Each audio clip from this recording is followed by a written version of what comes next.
80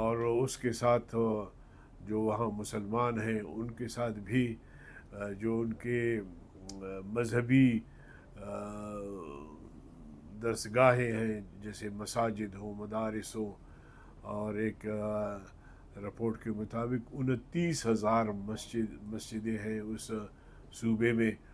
تو مسلمانوں کو بھی جو امن و عافیت کے ساتھ وہاں رہ رہے ہیں اور اس صوبے کا حصہ ہے، چائنا کا حصہ ہے، ان کی بھی وہ ہر لحاظ سے مدد کر رہے ہیں. تو اگر چائنا اپنے ایک صوبے کو باقی صوبوں کے برابر لانے کے لیے اس صوبے کو فوکس کیا ہے ترقی کے حوالے سے، تو پھر پاکستان کو بھی کرنا چاہیے. بلوچستان میں آج جو صورتحال ہے وہ کیا ہے؟ وہ میرے خیال میں اس کے علاوہ کچھ بھی نہیں ہے کہ جو بلوچستان کے وسائل ہیں وہ بھی ان پر خرچ نہیں ہو رہے، اور یہاں وفاق سے بھی کوئی ایسے اقدامات نہیں ہو رہے کہ بلوچستان کی پسماندگی دور ہو.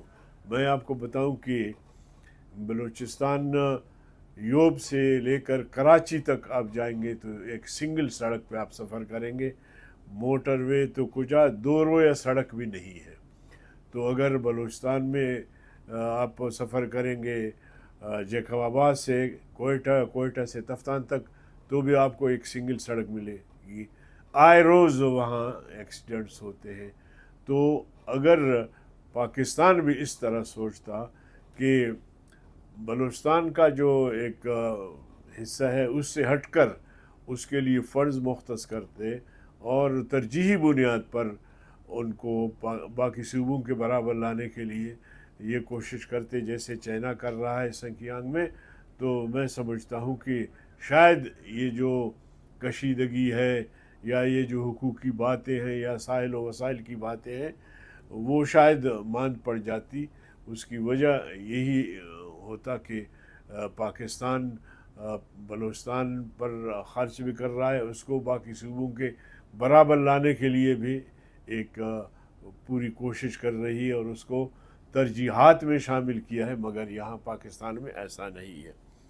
تو اس لیے میں سمجھتا ہوں کہ پاکستان کو چائنا کے ساتھ اپنے تعلقات مضبوط کرنا چاہیے اور ایک بااعتماد دوست کی طرح اس کے ساتھ چلنا چاہیے. جہاں تک وزیر اعظم کے موجودہ دورے کا تعلق ہے، ٹھیک ہے، باتیں تو اچھی ہوئی ہے جو منظر عام پہ آئی ہیں، لیکن امریکہ سے قربت اور امریکہ سے کوئی بہتر توقع رکھنا، میں سمجھتا ہوں کہ اگر ہم 75 سال میں امریکہ نے جو وعدے کیے یا دوستی ہم نے نبھانے کی کوشش کی، اس میں ہم دیکھتے ہیں کہ کسی موڑ پر بھی امریکہ نے ہماری مدد نہیں کی ہے، چاہے وہ جنگ کی صورت ہو، چاہے وہ سیلاب کی صورت ہو، چاہے وہ قحط کی صورت ہو، چاہے وہ زلزلے کی صورت ہو.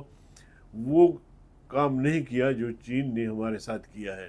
اور دوسری بات یہ ہے کہ امریکہ کی دوستی ہمیں ماضی میں بھی مہنگا پڑا ہے، اور 40 سال ہمارے خطے میں جنگ رہی ہے. آج خیبر پختونخوا کے جو صورتحال ہے، بلوچستان کی صورتحال ہے، میں تو سمجھتا ہوں کہ یہ امریکہ کی دوستی کا ایک تسلسل ہے. اس لیے امریکہ پر پاکستانی قوم کو کم از کم کسی طرح بھی بھروسہ نہیں ہے، یقین نہیں ہے.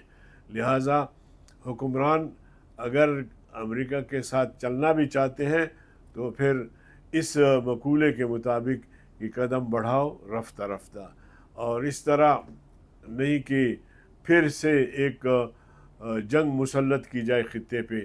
اب وہ بگرام ایئرپورٹ کا مطالبہ کر رہے ہیں، اور کہیں ایسا نہ ہو کہ اس طرح میٹھی میٹھی باتوں میں پاکستان کے افواج کو پھر سے استعمال کرے، پھر سے کوئی ایسا ماحول بنائے جو پہلے سے ہم زخموں سے چور چور ہیں.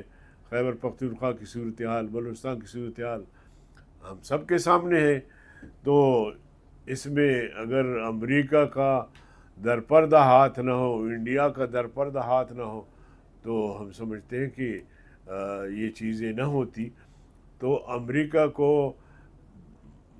بگرام ایئر بیس دینا یہ تباہی ہوگی خطے کے لیے، پھر سے جنگیں شروع ہوں گی. اور یہاں کا امن امان تباہ ہو جائے گا۔ تو اس لیے میں حکمرانوں سے کہنا چاہتا ہوں کہ وہ امریکہ سے تعلقات رکھیں، بالکل رکھیں، لیکن کبھی بھی کسی طرح امریکہ کے کہنے پر کسی جنگ کا حصہ نہ بنے۔ بہت شکریہ۔